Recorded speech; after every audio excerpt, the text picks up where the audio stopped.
जब तुम्हारे normal videos पे 10-20 मिलियन व्यूज आ रहे हो, जब ऑडियंस तुम्हें ऑलरेडी सुपरस्टार मान चुकी हो, तब रिस्क लेना एक बेवकूफी होती है। लेकिन आशीष ने यही बेवकूफी की और इस बेवकूफी का नाम है एकाकी। आज मैं तुम्हें लॉजिकली, बिना फिक्शन और बिना हाइप के बताऊंगा कि क्यों एकाकी उनके कैरियर की सबसे स्मार्ट, सबसे डेंजरस और सबसे पावरफुल डिसीजन है।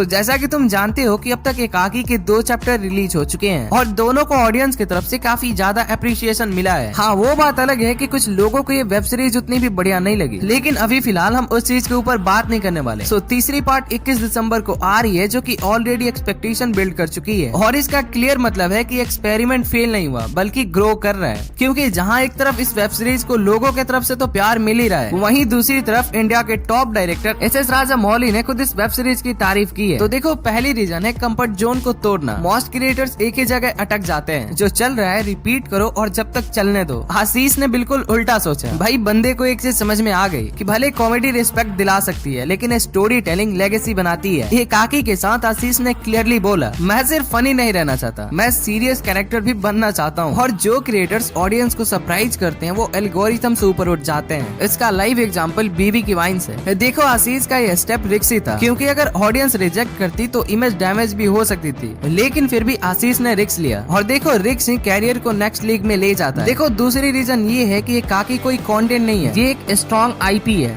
यहाँ गेम कम्प्लीटली चेंज होता है। यूट्यूब पे व्यूज आते हैं, लाइक्स मिलते हैं और कल लोग भूल ही जाते हैं, लेकिन आईपी का मतलब होता है वैल्यू। एकाकी कोई ट्रेंड पर डिपेंड नहीं है, ना ही कोई एल्गोरिथम के मूड पर। आज क्रिएटर्स वीडियो बना रहे हैं, लेकिन आशीष प्रॉपर्टी बना रहे हैं। एकाकी एक ऐसी चीज है जो कि फ्यूचर में एक्सपेंड हो सकती है, लॉन्ग टर्म ब्रांड बन सकती है। और जब क्रिएटर्स के पास इंटरनेट प्रोटोकॉल होता है, वो सिर्फ इन्फ्लुएंसर नहीं। तो देखो, तीसरी रीजन है कि आशीष को एज ए एक्टर ऑडियंस ने एक्सेप्ट कर लिया है। एकाकी से पहले ऑडियंस के माइंड में आशीष का कैरेक्टर सिर्फ एक कॉमेडी क्रिएटर था, लेकिन एकाकी में ऑडियंस ने देखा controlled expression, serious silence, emotional scenes, know unnecessary comedy और सबसे इम्पोर्टेंट बात, बंदा ओवर एक्टिंग नहीं करता। और ये वही जगह है जहाँ पर 90% क्रिएटर्स फेल हो जाते हैं, लेकिन यहाँ ऑडियंस को समझ में आ गई कि बंदा सिर्फ फनी नहीं, कैपेबल एक्टर भी है। और जब ऑडियंस आपका न्यू वर्जन एक्सेप्ट कर ले, तो कैरियर का लेवल ऑटोमेटिकली अपग्रेड हो जाता है। देखो, चौथी रीजन है फेक हाइप नहीं बल्कि रियल एंगेजमेंट। एकाकी के कमेंट सेक्शन में ध्यान से देखो, लोग ये नहीं बोल रहे नाइस ब्रो, लोग ये बोल रहे हैं स्टोरी का एनालाइज, कैरेक्टर का थ्योरीज, नेक्स्ट पार्ट प्रेडिक्शन। और जब ऑडियंस कंटेंट के बारे में सोचती है, सिर्फ स्क्रॉल नहीं करती, तो समझ जाओ कि कनेक्शन बन चुका है। देखो, पांचवी रीजन है एकाकी आशीष के लिए इंडस्ट्री में दरवाजे खोल देगी। एकाकी एक साइलेंट मैसेज भेज रही है इंडस्ट्री को, और मैसेज ये है कि आशीष यूट्यूबर नहीं, लॉन्ग फॉर्मेट क्रिएटर है। इसके बाद पॉसिबिलिटीज चेंज होती हुई नजर आएंगी। बंदे को स्ट्रॉन्ग ओटीटी स्क्रिप्ट मिल सकती है, कैरेक्टर ड्रिवन रोल मिल सकते हैं, या फिर डायरेक्शन और राइटिंग में कोलैबोरेशन हो सकता है। इंडस्ट्री वायरल क्रिएटर्स नहीं बल्कि रिलायबल स्टोरी टेलर ढूंढती है, और एकाकी आशीष को उसी कैटेगरी में लाकर खड़ा कर दे रही है। नाउ अब तुम बताओ कि एकाकी आशीष की कैरियर की टर्निंग पॉइंट बन सकती है नहीं।